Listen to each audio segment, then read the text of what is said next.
والصلاة والسلام على سيد المرسلين سيدنا ومولانا أبي القاسم محمد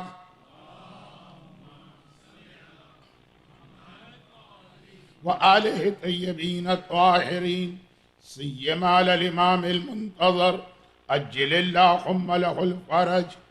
أما بعد فقد قال الله عز وجل في محكم كتابه الكريم بسم الله الرحمن الرحيم ادع إلى سبيل ربك بالحكمة والموعظة الحسنة وجادلهم بالتي هي أحسن وقال وعباد الرحمن الذين يمشون على الأرض حونا وإذا خاطبهم الجاهلون قالوا سلاما وقال ومكروا ومكر الله والله خير الماكرين.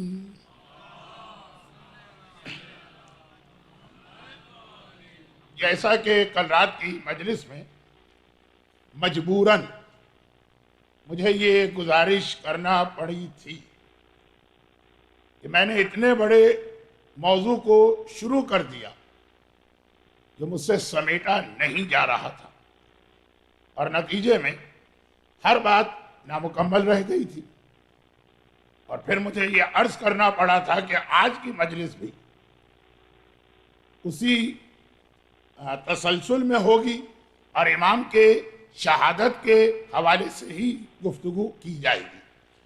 جو ہمارا اصل عنوان چل رہا اس سے بھی اس کا تعلق ہے. جو لوگ پہلی مجلس میں آئے تھے، پہلی سے مطلب 1439 ہجرہ کے اس عشرہ زینبیہ کی پہلی مجلس، اس پہلی مجلس میں معصوم کے ایک فرمان کی روشنی میں بات آگے بڑھی تھی کہ کونوا دعاة الناس بغیر السنتکم، انسانوں کو ہماری طرف آنے کی دعوت دو لیکن زبان سے دو. وہ پوری مجلس پہلی مجلس ہو چکی ہے، وہ بھی ذہن میں رہے. اور پھر کل جو بات میں نے شروع کی، اور جیسا کہ میرا ایک بے تکا طریقہ ہے، بات سے بات نکلتی جاتی ہے اور پہلی والی بات بھی مکمل نہیں ہو پاتی، تو بہرحال وہی بات آج آگے بڑھے گی. سورہ نحل اور سورہ فرقان، اس کی 2 آیتوں کی تلاوت شروع میں کی گئی. اور ویسے آپ کی معلومات کے لیے یہ عرض کر دیا جائے،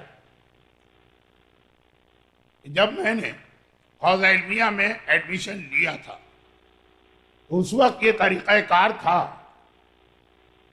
کہ ہمارے اساتذہ سب سے پہلے قرآن کریم کی یہ 2 آیتیں ہم کو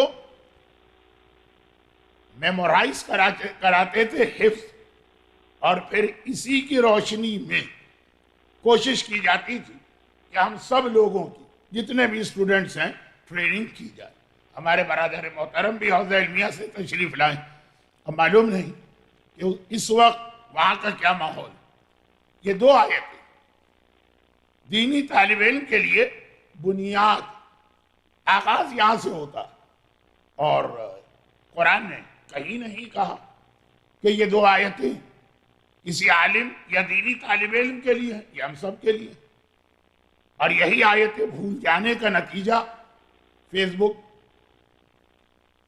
ٹویٹر، واٹس ایپ اور ان تمام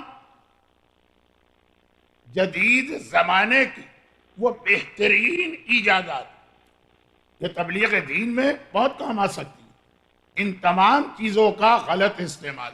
اب دیکھیے آیتوں کا ترجمہ. آج کی رات ویک ڈے کی رات ہے، بات کو بہت لمبا نہیں کرنا ہے. پہلی آیت سورہ نحل، میں نے کہا کہ حوزے کی سب سے پہلی ٹریننگ یہ ہوتی ہے، ادعو الی سبیل ربک. اچھا، کل کی مجلس میں جو بات شروع ہوئی تھی وہ بھی اسی کے حوالے سے تھی. لوگوں کو اپنے رب کی طرف دعوت دو، ادعو، پکارو، دعوت دو، بلاؤ، الی سبیل ربک، اپنے رب کی طرف، لیکن بالحکمہ، بے تکی باتیں نہیں کرنا، جہالت کی دلیلیں نہیں لانا، بے مقصد گفتگو میں نہیں الجھنا، بالحکمت، حکمت کے ذریعے سے۔ قرآن نے علم نہیں کہا، حکمت کہا۔ ایک ہوتی ہے نالج یا انفارمیشن، جسے آج کہا جاتا ہے، جو بھری پڑی ہے انٹرنیٹ پر، گوگل تو نام ہی اسی چیز کا ہے۔ نہیں، ایک ہوتا ہے وزڈم، حکمت، دانش مندی، کہا کہ حکمت کے ذریعے لانا۔ جیسے کل 2-3 میں نے مثالیں دی کہ صحیح بات کے لیے بھی اگر بے تکی دلیلیں لائی جائیں تو صحیح بات کا بھی اثر نہیں ہوگا۔ قرآن اصول بتا رہا ہے۔ پھر یاد دلا دوں، حوزے کے طالب علموں سب سے پہلے یہ سکھایا جاتا، قرآن پڑھانے کا فائدہ کیا، حدیث سکھانے کا فائدہ کیا، دین کی تعلیم کا فائدہ کیا؟ اگر اسے طریقہ تبلیغ نہیں پتا، وہ ہے بالحکمہ، حکمت کے ذریعے، دانش مندی، وزڈم، والموعظۃ الحسنہ، اور بہترین واعظ، وجادلہم باللتی ہی احسن۔ تفسیر نہیں کر رہا ہوں، خالی ترجمہ، اور اچھے طریقے سے بحث کرو۔ بہت اچھی بات ہے کہ اگر ہمارے سوشل نیٹ ورکنگ پر دینی مسائل پر بحث کی جا رہی، بہت اچھی بات ہے۔ ہمارا حوزہ علمیہ نام ہی اس بات کا ہے۔ بڑے سے بڑے مراجع، ایک یہاں درس دیتا ہے، وہاں درس دیتا ہے، آرگومنٹ چل رہے ہیں، ایک دوسرے کی دلیلوں کو کاؤنٹر کیا جا رہا، ایک دوسرے کی دلیلوں میں خرابی نکالی جا رہی ہے۔ مثلا جب میری طالب علمی کا زمانہ تھا، یعنی جب میں نے شروع کیا حوزہ علمیہ، تو نجف اشرف چھلک رہا، ایک طرف مرحوم آغا خوئی کا درس خارج چل رہا، اس سامنے امام خمینی کا درس خارج ہے، نیا نیا شہید باقر صدر نے اپنا درس خارج شروع کیا، اور ایسے نام جب آج کی نسل تو ان کو نہیں جانتی، اور یہی شان نجف میں آج بھی ہے، قم میں آج بھی ہے، لیکن بحث میں حرج نہیں، ایک دوسرے کے آرگومنٹ میں خرابی نکالنے میں حرج نہیں، لیکن اِلَى سَبِيلِ رَبِّكَ بِالْحِکْمَةِ وَالْمَوْعِظَةِ الْحَسَنَةِ وَجَادِلْهُمْ بِالَّتِي أَحْسَنُ، بہترین طریقے سے ایک دوسرے سے بحث کر، علم بڑھتا ہی اسی سے۔ اور پھر قرآن کی دوسری آیت، وَعِبَادُ الرحمن، یہ سورہ فرقان کی آخری آیت ہے، اسی پہ سورہ فرقان مکمل ہوتا، کمپلیٹ کوڈ آف لائف ہے۔ اللہ، یعنی یہ اسلام کیوں آیا؟ 1,24,000 انبیاء کیوں ہے؟ 12 امام کیوں ہے؟ اللہ اس دنیا میں کیسے بندے دیکھنا چاہتا ہے؟ اللہ اپنے بندوں کی خصوصیات بتا رہا، وَعِبَادُ الرحمن، اللہ کے بندے۔ اب یہ جو 8-10 آیتیں آخر میں سورہ فرقان کی آخری، سورہ فرقان تقریباً 75 یا 80 کے درمیان آیتیں، اس کی آخری آیتیں مرحوم علامہ رشید ترابی علی اللہ مقامہ کا ماہ مبارک رمضان کا تفسیر کا پورا ایک سیٹ آپ کو ملے گا انہی آیتوں پر، لیکن میں خالی ترجمہ کر رہا ہوں۔ اللہ کے بندے، رحمان کے، اللہ کا لفظ بھی نہیں آیا، رحمان، وَعِبَادُ الرحمن، اللہ کے بندے کیسے ہوتے ہیں؟ الذین یمشون علی الارض ہونا، وہ زمین پر بڑی عاجزی کے ساتھ، ڈاؤن ٹو ارتھ، بہت ہی ہمبل طریقے سے چلتے ہیں۔ وَإِذَا خَاطَبَهُمُ الْجَاهِلُونَ، اور جب جاہل لوگ ان سے بحث کرتے ہیں، آرگومنٹ کرتے ہیں، بات چیت شروع کرتے ہیں، جاہل کی بات چیت کا مقصد ہی لڑنا ہوتا، قَالُوا السَّلَامَ، وہ بحث میں نہیں الجھتے، کہتے تم پہ سلامتی ہو، ہم اپنے راستے پہ چل رہے ہیں۔ جاہل، بلکہ جاہل سے نمٹنا پھر بھی آسان ہے، اگرچہ وہ ہر چیز میں لڑنے مرنے کو تیار ہے۔ عام علمی باتوں پر بھی آج سینے پلٹ کے منہ سے تھوک اڑ رہا ہے، آنکھیں نکال رہا ہے، اور غرا کے آ رہا ہے، پھر بھی اس کا مقابلہ کرنا آسان ہے۔ ابو جہل کا مقابلہ کرنا زیادہ مشکل ہوتا۔ تو اب یہ تو 2 آیتیں وہ کہ آپ حضرات میرا پہلا جملہ اب سمجھ گئے ہوں۔ حوزہ علمیہ کے طالب علموں کی تعلیم شروع ہوتی ہے اس تربیت سے۔ تمہیں جو قرآن سیکھنا ہے، جو حدیث ہے، جو دین ہے، جو سیکھو گے اپنے رب کی طرف حکمت سے لاؤ گے، بہترین طریقوں سے بحث کرو گے، اور اگر کوئی جاہل تم سے الجھ جائے تو تمہیں اس کے ساتھ اپنا وقت ضائع نہیں کرنا ہے، قالو سلامہ سلامہ سلامہ کہہ کے آگے بڑھ جاؤ۔ اب اسی حوالے سے کل تقریر کا پہلا حصہ تھا کہ ہماری ایسی قوم، اس کی بنیاد علم ہے، جو اس امام کو مانتی ہے کہ جو باب مدینۃ العلم ہے، اور آج کل ایسے آرگومنٹ آپ حضرات جانتے ہیں، میں نے پہلے بھی کہا پھر کہہ رہا ہوں کہ میں ان چیزوں کا آدمی نہیں، نہ میرے پاس کوئی عام موبائل فون ہے، نہ کوئی اسمارٹ فون ہے، نہ کوئی واٹس ایپ ہے، لیکن آپ حضرات جانتے ہیں کیسے کیسے آرگومنٹ چل رہے ہوتے ہیں۔ سر پیٹنے کو دل چاہتا ہے کہ علی کے ماننے والے اور اس کو بطور دلیل لا رہے ہیں۔ اب بات یہ آئی کہ جب جاہل آ جائے تو کیا ہمیں اس سے بحث میں الجھ جانا، اپنا وقت ضائع کرنا، جس کے بارے میں پہلے سے پتا ہے کہ نتیجہ کوئی نہیں نکلے گا؟ بس 8ویں امام کی سیرت میں کل آدھی بات تو ہو گئی تھی، لیکن جہاں تک مجھے کل جانا تھا کہ یہ پیغام 8ویں امام کی سیرت میں بہت نمایاں، وہ بات نہیں شروع ہو سکی تھی، وہ آج شروع ہو رہی ہے۔ اور اس کے لیے تیسری اور آج خطبے میں جو آخری آیت میں نے تلاوت کی، 3 تو تیسری اور آخری، وَمَكَرُوا وَمَكَرَ اللَّهُ وَاللَّهُ خَيْرُ الْمَاكِرِينَ۔ اب آئیے اس میں اللہ کی پلاننگ بھی دیکھ لیجیے۔ 8واں امام آخر کیوں مدینہ چھوڑ کر 2 سال کے لیے مرو، جو اس زمانے کی اسلامی حکومت کی آخری حد تھی، بارڈر تھا، وہاں تک اسلامی دنیا تھی، بالکل کونا، اور ایسا کہ آج بھی ہم کہتے ہیں السلام علیکم یا غریب الغربا۔ غربت پیسے کے حوالے سے نہیں ہے، غربت بے وطنی کے حوالے سے کیوں ہے؟ اللہ کی اپنی ایک پلاننگ، مامون کی پلاننگ کیا تھی کہ ان کو اپنے ساتھ ملا لوں گا۔ تو اس وقت عالم اسلام میں سب سے زیادہ سپورٹر 8ویں امام کے،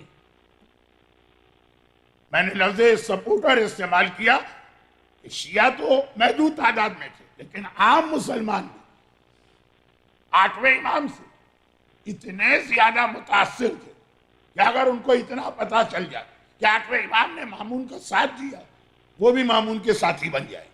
ایسا بلائنڈلی ٹرسٹ آسانی سے نہیں ملا، اور یہ پھر ایک جملہ کہہ دوں توہین والا نہیں ہے۔ 8ویں امام نے یہ جو عالم اسلام میں اتنی مقبولیت اور ٹرسٹ حاصل کیا، یہ قرآن کی آیتوں اور پیغمبر کی حدیثوں کی وجہ سے نہیں کہ ہماری فضیلت قرآن میں آئی ہے، نہیں، اپنے کردار اور اپنے علم کی وجہ سے آغاز ہوا امام کی امامت کا۔ تو حالت یہ ہے کہ امام کے اپنے شیعہ امامت کو نہیں مان رہے، اور اختتام ہوا تو اس منزل پر کہ ہارون جیسے حکمران کو حکومت بچانا تو اسے اپنے ساتھ 8ویں امام کا لیبل لگانا پڑے گا۔ یہ تو اس کی پلاننگ تھی، لیکن اللہ کی پلاننگ کیا؟ اللہ نے آخر کیوں 8ویں امام کو مدینے سے اتنی دور جانے کا حکم دیا؟ اب اس پر پاکستان میں، انڈیا میں، مڈل ایسٹ میں 1.5 گھنٹے 2 گھنٹے کی میری مجلس ہو چکی ہے، ایک نہیں ہوئی تو 2 دن ہو گئی، 3 دن ہو گئی۔ یہاں پہ ایک جملہ کافی ہو سکتا ہے کہ جملے کو تھوڑا میں سمجھاؤں، لیکن ضرورت بھی نہیں، ایک جملہ کافی۔ 8ویں امام کو مدینے سے مرو، جو آخری شہر ہے اسلامی حکومت کا، وہاں تک لے جانے میں اللہ کی کیا حکمت، کیا پلاننگ؟ ایک جملہ، وہی مقصد ہے جس مقصد کے تحت آپ لوگوں کو انڈیا سے، پاکستان سے اور ایسٹ افریقہ سے کینیڈا پہنچایا گیا۔ آپ ایک پلاننگ کے تحت آئے، خود آپ کو بھی نہیں پتا ہوگا۔ انگلینڈ میں ایک کہاوت بہت چلتی ہے، مجھے نہیں پتا کہ آپ کے یہاں بھی ہے کہ نہیں، God plays in mysterious ways. آپ کو بھی نہیں پتا کہ آپ یہاں پہ آئے ہیں تو اللہ کی پلاننگ کا ایک حصہ بن کے آئے، ایک خاص مشن پہ بھیجے گئے. آپ تو اکثر وہ ہوں گے دولت دنیا کمانے کے لیے آئے. اب میں آپ سے مطلب آپ لوگ نہیں، آج اتنے لوگ آئے ہیں کل یہ بھی نہیں رہیں گے اگر میں نے 2-4 سخت باتیں کر دی. لیکن باعثیت مجموعی آسٹریلیا ہو کہ کینیڈا ہو کہ امریکہ ہو کہ یورپ ہو، بڑی تعداد میں صاحبان ایمان یا تو پیسہ کمانے آئے، بالکل سیدھی سادی بات، یا یہاں کے عیش و آرام اور فیسلٹیز اور بینیفٹ کو لینے آئے، یا کچھ لوگ واقعاً اپنے اور اپنی اولاد کی جان مال عزت بچانے کے لیے آئے. ہر ایک کے ذہن میں ہے میں اپنی جان بچانا، اپنی اولاد کی جان بچانا، اپنے لیے بینیفٹ لینا، یہی ہے نا. لیکن کوئی حرج نہیں ہے، لیکن اس کے ذریعے اللہ ایک خاص پلاننگ پہ کام کر رہا. اب میں آپ کی بات کرنے جاؤں گا تو 8ویں امام کا بیان رہ جائے گا، لیکن بہت ہی مختصر. جب میں آج سے 35 سال پہلے پہلی بار کینیڈا آیا تھا،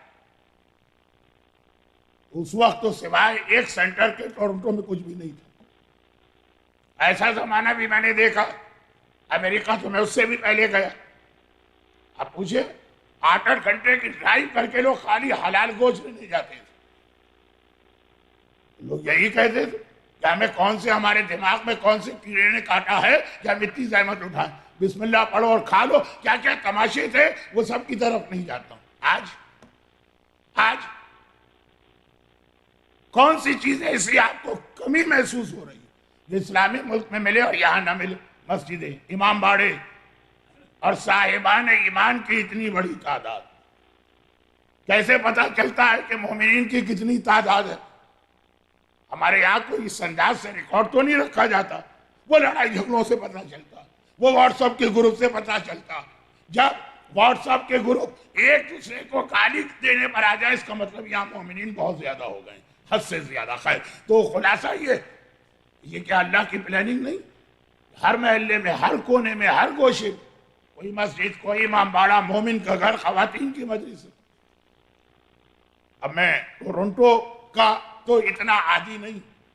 لندن میں آئیے، جہاں آغا سیستانی کا آفس ہے، جہاں پہ امام خمینی رہبر معظم کا آفس ہے، جہاں پہ تقریباً سارے مراجع کے آفس ہے. وہ 1 میل کے علاقے میں، 1 میل. پہلے 10 دن اگر آپ صبح 9 بجے سے دوپہر کے 3 بجے تک بیٹھی، رضویہ سوسائٹی اور جعفر طیار اور انجولی کا مجلسوں کا ماحول نظر آئے گا. وہ لڑائی جھگڑوں کے ماحول کی بات نہیں کر رہا ہوں، خواتین کے خول کے ہو. اب باقاعدہ اپنی اسی پوشاک میں جس میں میں نے رضویہ سوسائٹی میں اپنا بچپنا، یہ 8ویں امام کے حالات بیان ہو رہے ہیں کہ میرے حالات، جس میں میں نے اپنا بچپنا گزارا. خواتین کی مجالس کی ایک شان ہوتی ہے اور ایک فائدہ ہوتا ہے. اصل صف ازاں تو خواتین بچھاتی. وہ ماحول کوئی فرق نہیں لگ رہا. یہ کیا؟ یہ اللہ کی وہ پلاننگ کہ ایسے علاقوں میں دین، قرآن، اسلام، آل محمد کا نام، مسجدیں، امام باڑے، مرکز بن گئے کہ اگر اسلامی ممالک سے لوگوں کو باہر نہ نکلنا پڑتا، ساری زندگی وہیں گزار دیتے، واضح طور پہ دنیا 2 حصوں میں تقسیم رہتی. اور پھر آخر میں ایک جملہ کہہ کر میں اصل عنوان پر آ جاؤں. بات پھیل رہی. ایک جملہ کافی تھا کہ اگر آپ کسی بھی سینئر سے پوچھ لیں کہ 40 سال پہلے ٹورنٹو کیا تھا مذہبی اعتبار سے اور آج کیا، پتہ چل جائے گا کہ اللہ کی پلاننگ کیا. مگر ایک آخری جملہ اس میں وہ کہہ دوں جو ویسے تو میری زندگی بھر کی محنت ہے، بہت اس کے اوپر میں گفتگو کرتا ہوں، لیکن اس سال بالکل موقع نہیں ملا. اب تو مجلسیں ہی صرف 3 بچی. لیکن وہ جملہ کہہ دوں، اور جب زمانے کا امام آئے گا تو اسے اپنے سپورٹر، اپنے فوجی، اپنے سپاہی خالی مکے سے اور مدینے سے اور قم سے اور نجف سے اور کراچی سے اور حیدرآباد سے نہیں چاہیے ہوں گے، یہاں سے بھی چاہیے ہوں گے، وہ بھیج دیا گیا، وہ انتظام کر دیا گیا۔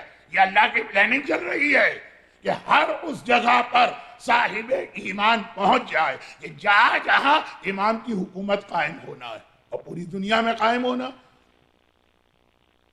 لیکن میں نے کہا نا کہ یہ خالی اس جملے کو وضاحت کرنے جاؤں تو پوری مجلس ختم ہو جائے گی اور ضرورت نہیں۔ آٹھواں امام سے پہلے، آٹھویں سے پہلے ساتویں تک آل محمد ڈیو ٹو اینی ریزن 1400 سال پہلے کے حالات بھی ذہن میں رکھیے گا، ٹرانسپورٹیشن، ٹریولنگ، کمیونیکیشن سب بہت ہی زیرو پہ تھا، پریمیٹیو اسٹیج۔ تو چنانچہ اہل محمد مدینے سے باہر ہی نہیں نکل پائے، مجبوری کے لیے لفظ نہیں کہہ رہا ہوں، حالات کے تحت زیادہ سے زیادہ، وہ بھی اللہ کی پلاننگ، یزید کی وجہ سے آل محمد کا سفر مدینے سے شام تک ہوا۔ آج بھی آپ میپ لے کے دیکھیں، اور اب تو یہ ہماری گوگل والی نسل ہے، اور میپ کے اندر جا کے دیکھ لیجیے جب کربلا کا واقعہ پیش آیا اس وقت تک عالم اسلام کہاں تک تھا، وہ میپ میں گرین کلر نظر آئے گا، گرین ایریا اسلامی حکومت، کتنا چھوٹا ہے مدینے سے شام کا راستہ۔ ہاں کوئی زینب سے پوچھے، وہ مصائب اپنی جگہ۔ آل محمد 7 امام گزرے، 9 معصوم گزرے، اور زیادہ سے زیادہ ان کا وجود مدینے سے دمشقس تک، بس باقی لوگوں نے سنا دیکھا نہیں، سنا دیکھا نہیں، اور سنا اگر ہے تو اینٹی جو پروپیگنڈا گورنمنٹ کر رہی ہے وہ اس سے زیادہ ہو رہا۔ حق بتانے والا تو ایک آدمی آئے گا، باطل بتانے والے ہر جمعے کو ممبر پہ چڑھ کے پوری اسلامی دنیا میں اہل محمد کی برائی کریں گے۔ بات بہت پھیل رہی، آج بھی بہت پھیل رہی، میرے کنٹرول سے باہر نکل رہی۔ 8ویں امام کا باپ سفر دیکھیے، مدینے سے مرو تک آلموسٹ ساری اسلامی دنیا اس سفر کی وجہ سے کور ہو گئی۔ امام کا ہر جگہ سے گزرنا، بہت ہی چھوٹے پیمانے پر آپ کا کینیڈا میں آ کے بیٹھنا، جس طرح سے دین کو اور اسلام کو، شاعر دین کو اور اسلام کی نشانیوں کو یہاں لے کے آ گیا، وہ 8ویں امام کا سفر، یہاں تک کہ مرو پہنچے۔ مرو کے فوراً بعد اس زمانے کی 2 بڑی سپر پاور روس اور چین رہا کرتی تھی، عشاء علاج کی بھی، اور وہاں پہنچ کر امام جیسا چینج پیدا کیا، جیسے ہی امام پہنچے، جیسے ہی مامون نے امام کے آنر میں استقبالیہ دیا، ریسیپشن، دعوت۔ ایسی دعوتوں میں وی آئی پیز ہی بلائے جاتے ہیں، عام آدمی کا تو گزر بھی نہیں، بلکہ وی آئی پی بھی اب چھوٹا لفظ ہے پاکستان کے لیے۔ یا تو ہو سکتا ہے کبھی آپ پرائم منسٹر کو بھی سائیکل پہ بیٹھ کے دیکھ لیں، ہو سکتا ہے۔ ہالینڈ میں تو میں نے خود دیکھا، سویڈن میں تو میں نے خود دیکھا ہے، بس اسٹاف پہ اپنے برابر کھڑے ہوئے۔ لیکن ہو سکتا ہے یہاں بھی دیکھ لیں، پاکستان کی بات کر رہا ہوں، وی آئی پی، ان کے علاوہ کوئی قریب پھٹک بھی نہیں سکتا۔ اور یہ سارے کے سارے مغرور، ایروگینٹ، پاکستان میں کسی گریڈ 22 کے بیوروکریٹ سے آپ کا واسطہ پڑ جائے، پتہ چلے گا نمرود و شداد کسے کہتے ہیں۔ تو خیر ایک سے، لیکن اب جو کہ شاہی دعوت ہے، وہ تو ایک آنر ہوتا ہے کہ ہمیں بھی بلایا گیا، دسترخوان بچھا دیا گیا، سب لوگ، امام، مامون، یہ 2 تو مرکزی کردار ہے، چیف گیسٹ ہے امام، اور پھر یہ سارے بڑے بڑے لوگ۔ لیکن بڑے آدمی کی ایک پہچان ہوتی، اس کے ساتھ اس کے گارڈ ہونا چاہیے، اس کا نچلا عملہ ہونا چاہیے، ہر ایک کے پیچھے وہ کھڑے ہوئے، نوکر، خادم، جن کا کام ہی یہی ہے کہ اگر اسے چھینک آئی تو رومال نکال کے انہوں نے دیا، اگر اس کو ہاتھ پوچھنا ہے تو ٹیشو لا کے انہوں نے دیا۔ ساری چیزیں آپ سمجھ رہے ہیں، آپ کے بچے شاید نہ سمجھیں، انہوں نے یہ ماحول نہ دیکھا ہوگا، لیکن کھانا سرو کر دیا گیا۔ بعض بہت چھوٹے واقعات، ان کا امپیکٹ جو بنتا ہے وہ بہت بڑا ہوتا۔ اب مامون امام کے آنر میں ہی دعوت ہے، ایک بار کہا کہ فرزند رسول بسم اللہ، یہ پہلی دعوت ہے، کل رات کے مسائل میں آخری دعوت آئی تھی، وہ انگور پیش کیے گئے تھے، وہ آخری دعوت تھی مامون کے محل میں امام، اور یہ امام کی پہلی دعوت ہے مامون کے محل۔ اب پھر اس جملے کو ایک ایسے جملے سے کنیکٹ کروں جس میں بات نہیں کرنا ہے، صرف اشارے کرنا ہے۔ جب زمانے کا امام آئے گا نا تو بہت سارے مومنین کی یہی حالت ہوگی، امام کی پہلی دعوت ایسی ہی کریں گے، اور جب امام کا لائف حکومت دیکھیں گے تو وہ آخری دعوت وہ کرنے کا دل چاہے گا، زہر دے کے ان کو شہید کر دو۔ خیر، وہ مامون کہاں، مومن کہاں، لیکن وہ آٹھویں امام کے حالات امام زمانہ میں ریپیٹ ہوں گے۔ پہلی دعوت بڑی شاندار، بسم اللہ، کھانا آ گیا، ٹھنڈا ہو رہا ہے، امام نے چاروں طرف دیکھا، کہا کہ سارے مہمان آ چکے، کہاں ہیں یہ، کیوں کھڑے؟ کہا مولا یہ تو غلام ہیں، نوکر ہیں، خادم ہیں، جسے پاکستان میں وہ جو ڈرائیورز آتے ہیں ہر ایک کے باہر کھڑے رہتے ہیں۔ کہا نہیں، جب تک کہ یہ میرے درمیان نہیں بیٹھیں گے میں کھانا شروع نہیں کروں گا، اس لیے کہ اللہ کے نزدیک سب برابر ہیں، اِنَّا أَكْرَمَكُمْ عِندَ اللَّهِ أَتْقَاكُمْ، اگر ان میں کسی کا تقوی زیادہ ہے تو تم سے بہتر۔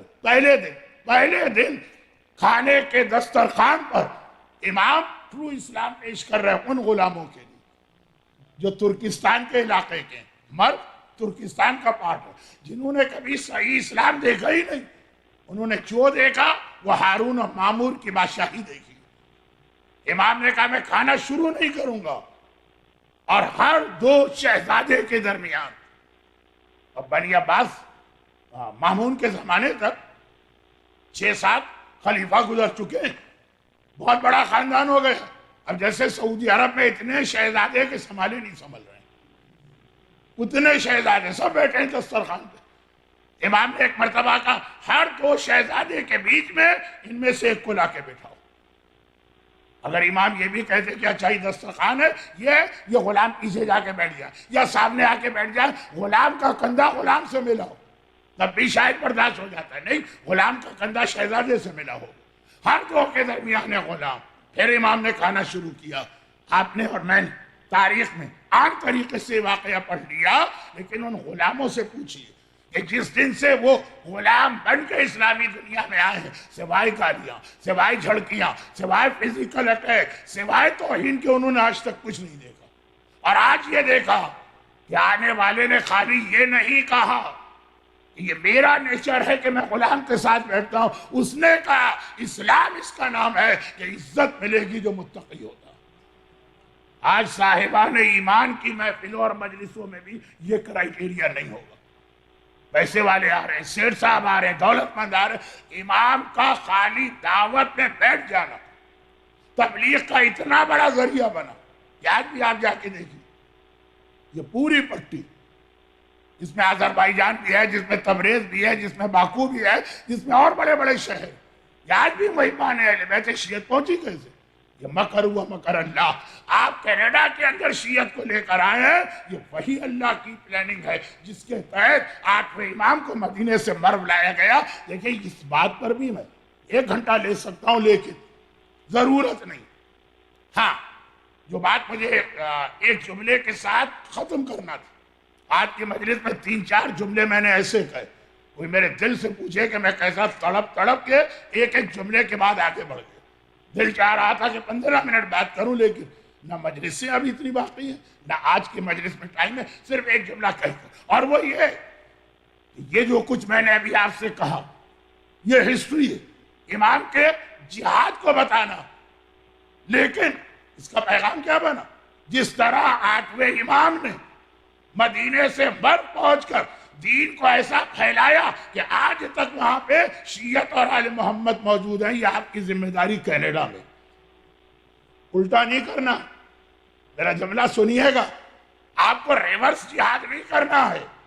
امام نے دشمنان اہل بیت کے گڑھ میں اپنے کردار کے ذریعے سے شیعت کو مضبوط کیا، یہ پہلا دن تھا۔ اور پھر تو واقعات کل کچھ آپ نے سنے، کچھ ویسے سنتے، اور یہاں کیا ہو رہا ہے؟ اب جو میں نے کہا نا ریورس، ہمارے ہاں کیا ہو رہا ہے؟ ہمارے بزرگوں نے ان بچوں اور نوجوانوں کو کیا پتا ہمارے بزرگوں نے کتنی زحمت کے ساتھ قربانیاں دے کر گردنیں کٹوا کر ایمان کو اپنے بزرگوں سے لے کے ہم تک پہنچایا، اور پتا چلا کینیڈا میں ہم آ کے اس کو بھی ضائع کر دیں، بجائے اس کے کہ ہماری وجہ سے یہ پیغام آگے بڑھے، پتا چلا جتنا لے کر آئے تھے وہ بھی یہاں کھو رہے ہیں، اور اگلی نسل تو بالکل زیرو ہو رہی ہے، نہیں ہوگی انشاءاللہ نہیں ہوگی۔ لیکن اگر لاپرواہ بیٹھے، اب وہی بات ہے کہ یہ 15 20 25 مومن شاید 40 ہوں گے، کہہ رہے ہوں گے واہ ہم اتنی زحمت اٹھا کے آئے، مولانا ہم ہی پہ گولہ باری کر رہے ہیں۔ آئیے دوسری بات، اور دوسرا بہت بڑا مقصد عالم اسلام کو ٹرین کرنا تھا۔ کس چیز کی ٹریننگ؟ وہ جو شروع میں آج میں نے بات کہی، جو کل آدھی بات ہوئی، بحث کرو، علم پھیلاؤ، مگر بے تکی دلیلیں، خلاف عقل دلیلیں، یہ کبھی آل محمد کا ماننے والا نہیں کرے گا۔ 8ویں امام نے 2 سال مرو میں بیٹھ کر، صرف 2 سال، مولا کوفے میں کتنے سال رہے؟ 5 سال، مدینے میں کتنے سال رہے؟ پوری زندگی۔ 8ویں امام نے صرف 2 سال مرو میں بیٹھ کر اتنے علمی مناظرے کیے، جیسا کہ میں نے مجلس کے شروع میں ایک جملہ کہا، اس سے ملتا جلتا جملہ مجلس کے تقریباً آخر میں کہہ رہا ہوں کہ ہم لوگ جب حوزہ علمیہ میں ایڈمیشن لیتے ہیں، ہماری تعلیم بعد میں شروع ہوتی ہے، تربیت پہلے کی جاتی ہے، ہمیں قرآن کی وہ آیت دی جاتی ہے جو اب پڑھنے کا وقت بھی نہیں، کتنی بار اس کی تلاوت کروں وقت ختم ہو رہا ہے مجلس کا۔ یہ حوزہ علمیہ میں 8ویں امام 2 سال مرو میں رہے۔ بہت سارے یہاں پہ رضوی سادات بھی ہوں گے تو ان کے اپنے والد کا ذکر ہو رہا، لیکن 2 سال امام نے اتنے ڈیبیٹ، مناظرے اور آرگومنٹ میں حصہ لیا۔ 5 سال میں مولا کو کوفے میں مولا پہ یہ وقت نہیں آیا۔ اچھا میں کیا کہنا چاہ رہا تھا؟ حوزہ علمیہ میں ہمیں سکھایا جاتا ہے یہ آیت پڑھو پھر علم حاصل کرو، نہ بیکار۔ اور یہاں پہ میں کہتا ہوں کہ واٹس اپ، سوشل میڈیا اور یہ جتنے بھی سائٹس ہیں، اس کے اندر حصہ لینے والوں کے لیے پہلے ہمیں ایک کوڈ بنانا پڑے گا۔ وہ 8ویں امام کے حالات، کس طرح سے امام آرگومنٹ اور کاؤنٹر آرگومنٹ۔ دیکھیے یہودی بہت بڑا عالم، سب سے بڑا عالم، راس الجامع، اس زمانے میں یہ آخری ہوتا تھا، اسے ہمارے یہاں مرجعیت ہے، وہ بھی آیا اور امام سے باقاعدہ مناظرہ کیا، اور پورے واقعات ہسٹری میں اس طرح سے آئے کہ اردو زبان کی بھی ہر کتاب میں آپ کو مل جائیں گے۔ بہت ساری چیزیں آپ سن کے افسوس کر کے رہ جاتے ہیں کہ تو عربی اور فارسی میں ہے، اردو میں بھی اور شاید انگلش میں بھی۔ عیسائیوں کا سب سے بڑا عالم جاسلیق آیا، پورا اس کا مناظرہ آپ کو ملے گا، اور بہت ہی انٹرسٹنگ یہ واقعات ہیں۔ پارسیوں کا کتنا بڑا عالم آیا، اب وہ سب اپنی دلیلیں لا رہے ہیں۔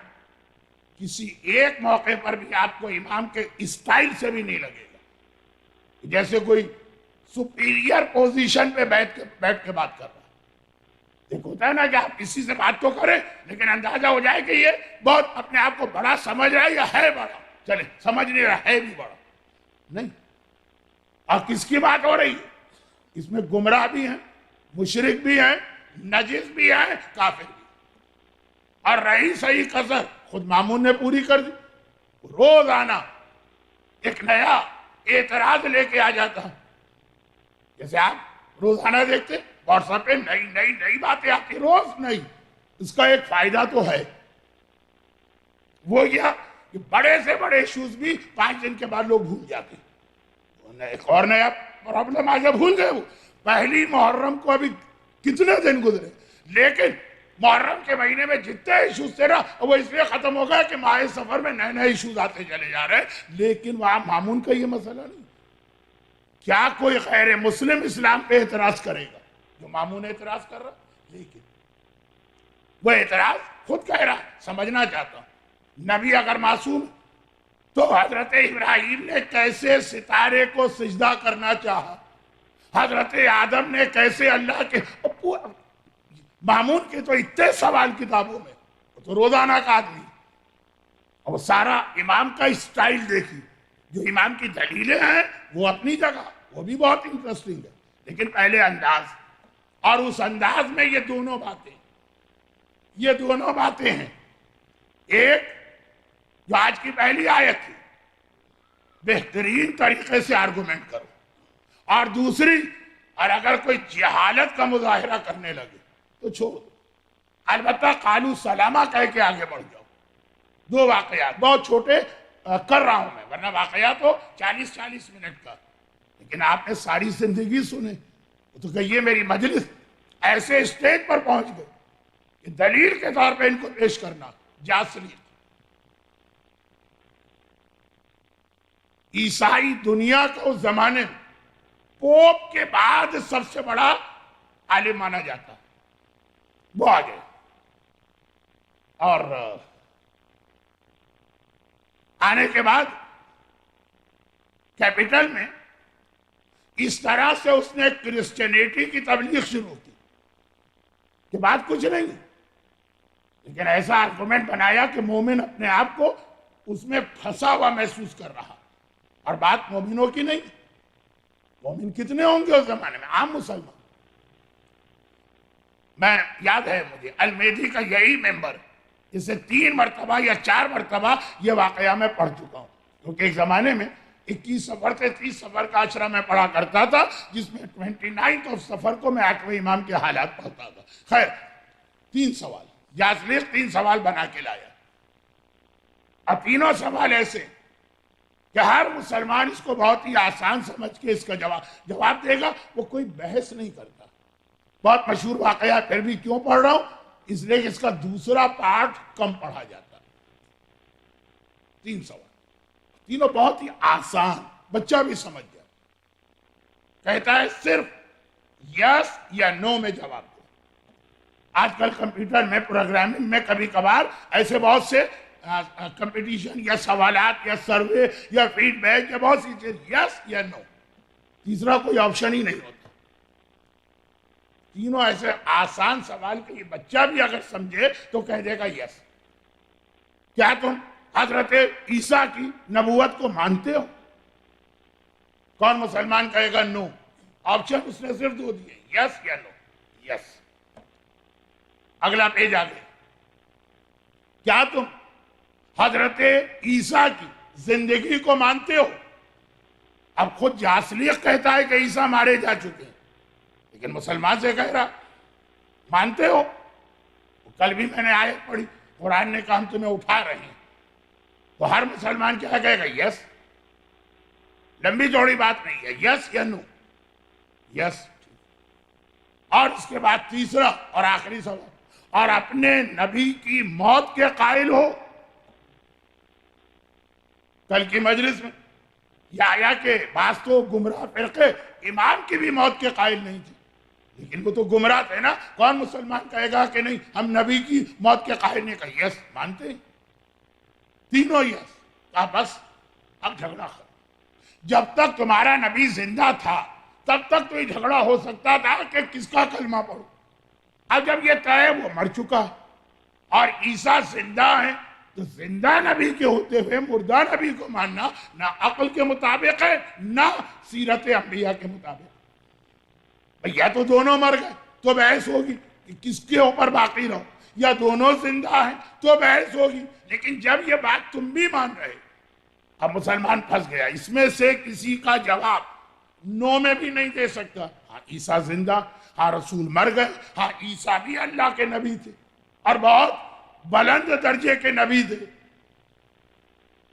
کہا کہ جب یہ بات ہے تو ختم مسئلہ، جھگڑا ختم، وہ جو تھا اب اس وقت کی بات کرو، اس وقت کون زندہ، اور وہ تمہارے حساب سے نبی بھی ہے۔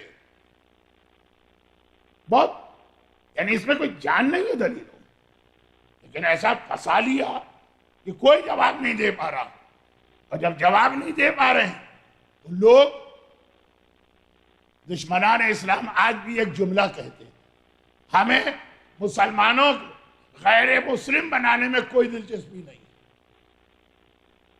ہمارا انٹرسٹ یہ ہے کہ اپنے مذہب کے بارے میں ان کا عقیدہ شیک ہو کے رہ جائے بس.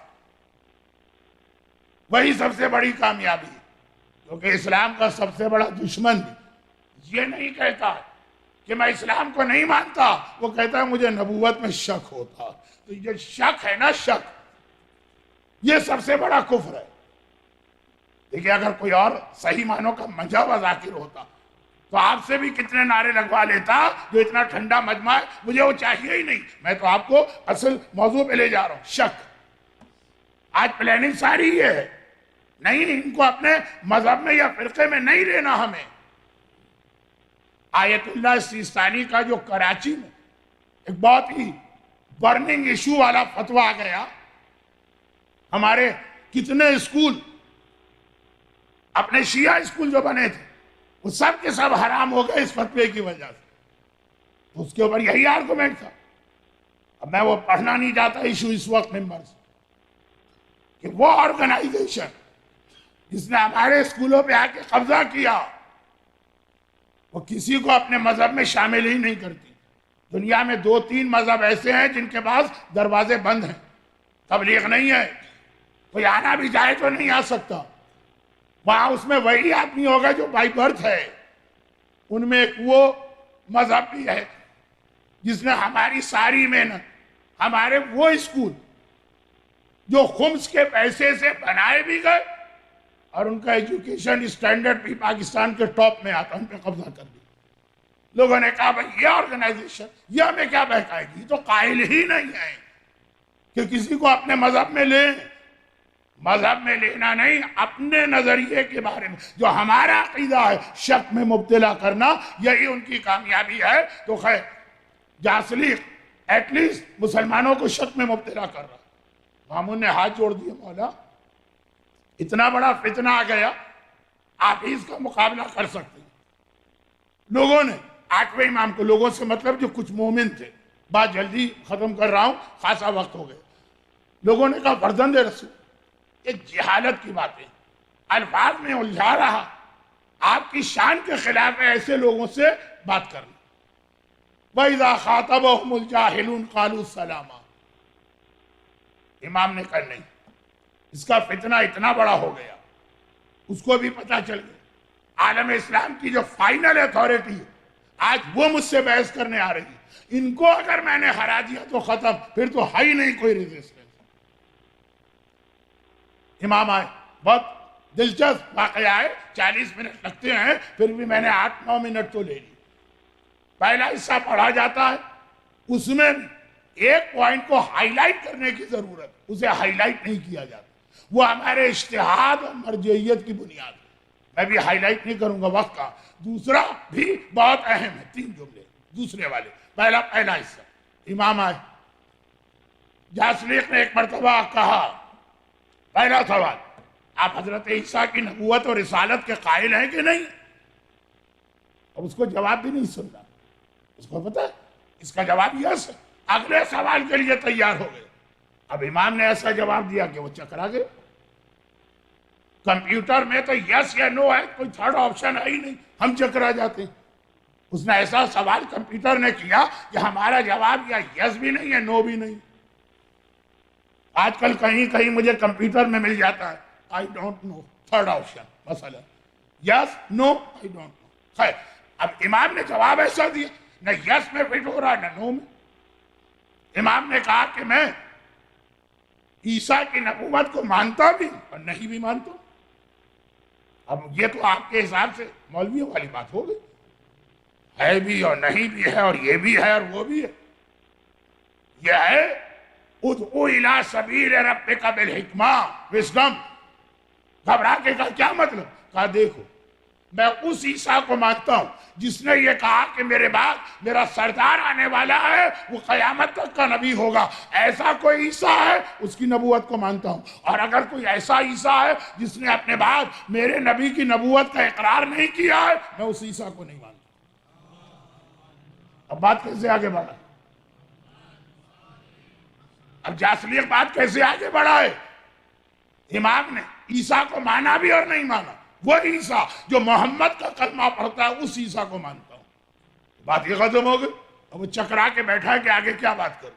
تب امام نے دوسرا حصہ شروع کیا. لیکن جتنا یہ جاسلیق کے بارے میں ہے شاید اتنا ہی یا اس سے زیادہ آج کے بعض صاحبان ایمان کے بارے میں. امام نے کہا لیکن تم جو عیسیٰ کی نبوت وغیرہ کی بات کر رہے ہو، ایک بات میں یہ کہہ دوں. اچھا، امام کے عربی کے الفاظ ایسے کہ جس کو غلط بیانی یا جھوٹ نہیں کہا جائے گا، ایسے الفاظ تھے. ٹائم نہیں ہے کہ عربی پڑھوں، اس کو سمجھاؤں اور پھر اس کا اردو ترجمہ کروں. اردو میں شاید آپ کو لگے، لیکن بطور مثال اس طرح کہنے کی اجازت ہے. امام نے کہا لیکن سنا ہے کہ جس عیسیٰ کی تم بات کرتے ہو وہ نماز روزے میں اتنے کوئی پابند نہیں تھے، بہت کچے تھے. اب وہ تو چونک گیا. حضرت عیسیٰ کی عبادت مشہور ہے، کہا جاتا ہے انہوں نے شادی تک نہیں کی. گھر کے پھر آج کل کوئی ان کی بیوی کہیں سے ڈھونڈ کے نکال دی گئی ہے، لیکن ایک عام تصور یہ تھا. اور یہی وجہ کہ عیسیٰ کا اگر کوئی نمائندہ ہوگا وہ ساری زندگی شادی نہیں کرے گا. پادری کو اجازت نہیں، ننوں کو اجازت نہیں ہے. ویسے وہ تو سب پہ پابندی لگا دے، لیکن پھر نسل کیسے بڑھے؟ کہا کم از کم جو ریلیجیس اتھارٹی ہے کرسچینٹی کی وہ شادی نہیں کرے گی. کیوں؟ عیسیٰ نے شادی نہیں کی. کیوں نہیں کی؟ عبادت، پائیٹی، ہر وقت نماز پہ بیٹھتے تھے. اس نے 8ویں امام سے کہا کہ آپ مسلمانوں کے سب سے بڑے عالم، اتنا بھی آپ کو نہیں پتا؟ وہ ساری رات نماز پڑھتے تھے، وہ سارا دن روزہ رکھتے تھے، جس کو عربی میں کہتے ہیں قائم اللیل صائم النہار. امام نے کہا اچھا اگر یہ بات ہے تو یہ بتا دو. اب آپ اہم یہ لفظ ہے امام کا کہ اگر عیسیٰ اتنی نماز اور روزہ کرتے تھے تو کس کے لیے کرتے تھے؟ تم تو کہتے عیسیٰ خود خدا کا ایک حصہ ہے. 3 in 1 ٹرینیٹی کا عقیدہ، تثلیث کا عقیدہ. جو عبادت کرے وہ اللہ نہیں ہو سکتا، جو اللہ کرے وہ عبادت نہیں کر سکتا، کیونکہ عابد و معبود الگ الگ ہونا ضروری ہے. کس کو سجدہ کر رہے ہیں عیسیٰ؟ اگر عیسیٰ خود و خدا ہے یا 1 of the 3 ہے، کس کو سجدہ کر رہے؟ جو قرآن کریم نے حضرت ابراہیم کے واقعے میں لفظ استعمال کیا، وہ تاریخ میں یہاں پر بھی آیا وہی لفظ فَبُوہِتَ الَّذِي كَفَرَ. قرآن میں ہے نا، ابراہیم کا آرگومنٹ سن کر نمرود بوہت مبہوت ہو گیا، بول نہ سکا. جاسلیق بھی فَبُوہِتَ مبہوت ہو گیا، لیکن خاموش نہیں ہوا، کلمہ پڑھ کے مسلمان ہو گیا. امام نے ایک اصول بتایا، جو نماز پڑھتا نظر آئے دلیل اس بات کی ہے کہ وہ اللہ نہیں، جو سجدہ کرتا نظر آئے یہ دلیل اس بات کی ہے کہ وہ اللہ نہیں. اللہ معبود ہے، عابد نہیں ہے. اللہ کسی کی عبادت نہیں کرتا. یا تو یہ مانو کہ علی نماز نہیں پڑھتے تھے، سجدہ نہیں کرتے تھے، کوئی عبادت نہیں کرتے تھے. اگر علی کی عبادت ہر جگہ بیان کرتے ہو تو یہ عبادت دلیل اس بات کی ہے کہ تو سہری غلط ہے. یہ عبادت دلیل اس بات کی ہے کہ اللہ اللہ ہے اور علی علی.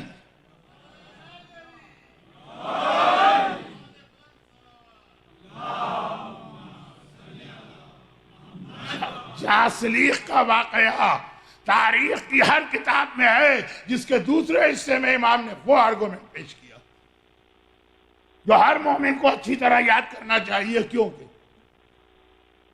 اس زمانے کا جاسلیق ناکام ہو گیا، آج کوئی اور جاسلیق تھم سے ہمارے درمیان آ کے کودا. لیکن اس سے زیادہ وقت نہیں، اور جلدی میں ہمیشہ ایک آدھ جملہ ایسا کہہ دیتا ہوں غلطی سے، انسان ہونا کہ بعد میں پھر بعض مومنین کے سامنے وضاحت کرنا پڑتی ہے. لیکن میں نے کہا کہ قرآن کی 2 آیتیں، ایک ہے حکمت اور وزڈم سے دین پھیلاؤ، وہ تو یہ. ایک ہے جاہل اگر آئے تو آگے بڑھ جاؤ. راس الجالوت یہودیوں کا عالم آیا اور اس کا انداز الگ تھا. یہ جاسلیق مان رہا تھا جو چیزیں عقل میں آ رہی، وہ نہیں مان رہا تھا. امام نے آخر میں کیا کہا؟ اس نے کہا مجھے قائل نہیں ہونا. صاف صاف کہہ دیا امام نے کہا پھر بات کرنا بیکار ہے، تم اپنے راستے پر، ہم اپنے راستے پر۔ وہ واقعہ بھی بہت اہم ہے لیکن آج وقت نہیں، ہو سکتا ہے کہ تقریر والا حصہ جو ہے وہ کل بھی تھوڑا سا مزید 8ویں امام کے حوالے سے ہی آگے بڑھے۔ یہ دربار مامون میں 8ویں امام کا وہ جہاد ہے، اور وہ جو شروع میں نے کہا ترکستان کے علاقے میں 8ویں امام کے کردار کا وہ جہاد ہے۔ دونوں نے مل کر دنیا کے اس علاقے میں اسلام کو پہنچا دیا جہاں ویسے کبھی نہ پہنچتا، علم سے، کردار سے۔ دونوں میں نے واقعات بھی پڑھے، مثالیں بھی۔ خلاصہ اس کا کیا ہے؟ اس سے ہماری آج ٹورنٹو میں بیٹھ کر ذمہ داری طے ہو جاتی ہے۔ آپس میں لڑائی میں نہیں الجھنا ہے، آدھوں کو اپنے کردار سے صاحب ایمان بنانا ہے اور آدھوں کو وزڈم کے ذریعے سے۔ مگر اس کے لیے پہلی شرط کہ ہمارا اپنا کردار بہتر ہو تو دوسرے کو پیغام دیں۔ اور یاد رکھیے، کینیڈا پھر بھی دنیا کا سب سے زیادہ پیسفل ملک ہے۔ آپ کو بہت ساری آزادیاں حاصل، ایسی آزادیاں جن کا استعمال ہم خود اپنی قوم کے گلے پہ چھری پھیرنے کے لیے کر رہے ہیں۔ بہت آزادیاں حاصل ہیں، یہاں پر بھی اگر یہ کام نہ کر سکے تو کوفہ و شام کے اسیروں کی سیرت کہاں چلی گئی پھر؟ انہوں نے تو بتایا ظالم کے دربار میں، دشمنوں کے شہر میں، خون کے پیاسوں کے درمیان رہ کر بھی تبلیغ کس طرح کی جاتی ہے۔ یہاں کے پیسفل ماحول کے اندر بھی اگر انسان دنیا کی عیاشیوں میں لگ جائے جس پہ اسلام کو کوئی اعتراض نہیں، حلال طریقے سے سب چیزوں کی اجازت ہے، مگر اپنا اہم فریضہ یاد کرو اور تذکرہ ہم کریں ان کا جو بھوکے بھی تھے، پیاسے بھی تھے، دشمنوں کے شہر میں بھی تھے، ہر جملے پر ہوٹنگ کرنے والے اور تالیاں پیٹنے والے بھی تھے، لیکن کس طرح سے وہی دو باتیں، کردار اور علم۔ خطبات کیا ہے؟ زینب کا خطبہ، کلثوم کا خطبہ، سجاد کا ہتھکڑی اور بیڑی کا خطبہ، یہ کیا ہے؟ یہ علم و حکمت، اس کے ذریعے تبلیغ۔ اور زندان شام میں بیٹھ کر اہل بیت کے گھرانے کا وہ صبر نہیں، شکر، وہ ہے کردار جس نے بڑے بڑے پتھر دل لوگوں کو موم کر دیا۔ اب جو جملہ کل کی مجلس کے شروع میں نے کہا تھا، مجھے یاد ہے، وہ آج کی مجلس کے آخر میں مصائب میں آ رہا ہے، بلکہ کل نہیں، پرسوں کی مجلس میں۔ ہارون ایک سے ایک ظالم جیلر کو ڈھونڈ کے لاتا ہے، مگر امام کا کردار دیکھ کر ظالم، جاہل، وہ بھی موم ہو جاتے ہیں۔ ہارون تو بعد میں آیا، اس سے پہلے تو یزید آیا ہے نا۔ یزید نے بھی اہل بیت کی قید کے نگران، جو قید خانے کا نگران ہوتا، ایک سے ایک ظالم ڈھونڈا، لیکن اہل بیت کا اپنا کردار، اس نے قرآن نہیں پڑھا کہ آپ کہیں کہ آیہ تطہیر، اور آپ یہ کہیں کہ مثلا آیہ امام مبین اور آیہ ولایت اور فلاں آیت، اس کو پتہ ہی نہیں قرآن کیا، حدیث نہیں پڑھی کہ آپ کے حدیث ثقلین و حدیث ولایت و حدیث سفینین اور حدیث باب مدینۃ العلم۔ یہ ظالم یزید کا ظالم ترین سپاہی یہ کیسے موم ہوا؟ یہ اہل بیت کے کردار سے۔ وہ زندان شام میں دیکھ رہا، ہر وقت مصلی پر بیٹھے ہوئے اللہ کا شکر ادا ہو رہا، لیکن ایک ہے یہ سجاد کے پاس آیا اور کہا مولا، یہ شیعہ نہیں ہوا، لیکن بہرحال پتھر دل صحیح ہے تو انسان نہ، کہا فرزند رسول، آپ کے گھرانے کی مظلومیت نے مجھے بدل دیا، اور آپ کو معلوم ہے کہ جتنا میرے اختیار میں ہے میں آپ کو سہولت دیتا ہوں، اب بیچارے کا اختیار بھی کتنا، لیکن سہولت دیتا ہوں، لیکن فرزند رسول ایسا تو نہ کرے نا کہ میرے پورے گھرانے کی موت آپ کے خاندان کی وجہ سے ہو۔ مولا سجاد نے کہا تیرا جملہ بتا رہا تجھے ہم سے کوئی شکایت ہو گئی؟ کہا کہ ہاں، دیکھیں میں آپ کو اتنی سہولت دیتا ہوں اور روزانہ رات کو آپ میں سے کوئی بیوی اٹھ کے قید خانے کے باہر سڑک پہ بیٹھ کے وہاں ماتم شروع کر دیتی. اگر یزید کو پتا چلے گا تو خالی میں نہیں مارا جاؤں گا، زن بچہ کولو پلوا دیا جائے گا، پورا خاندان تباہ ہو جائے گا. مولا سجاد نے کہا ایک بات بتا، روزانہ شام کو مغرب عشاء کے بعد یا اس سے پہلے اپنے ہاتھ سے قید خانے کو لاک کر کے جاتا ہے؟ کہا کہ ہاں. اور صبح جب آتا ہے تو اپنے ہاتھ سے ان لاک کرتا ہے؟ کہا کہ ہاں. اور کہا کہ تجھے قید خانہ بند نظر آتا ہے؟ کہا. جب کہا کہ جب پوری رات قید خانہ بند، تو اگر کوئی بیوی باہر جانا بھی چاہے تو بتا کیسے جاتی ہوں گی؟ اب چکرا گیا. فرزند رسول آپ صحیح کہہ رہے ہیں. امام نے کہا تو تجھے یہ دھوکہ کیوں ہوا کہ ہم میں سے کوئی بیوی باہر گئی؟ کہا مولا دو وجہ سے. نمبر ایک، ان کا لباس وہی ہے. مدینے والوں کے ڈریس آج بھی شام والوں سے الگ، ان کا لباس وہی ہے. چلے لباس تو ٹھیک، ان کا بین اور ماتم بھی وہی ہے. ہائے میرا لال، ہائے میرا حسین، ہائے میرا اکبر، ہائے میرا قاسم، ہائے میرا اون، ہائے میرا عباس. جو سارا دن آپ کے یہاں سنتا ہوں وہ ساری رات وہاں سنتا ہوں. بین تو کامن نہیں ہو سکتے.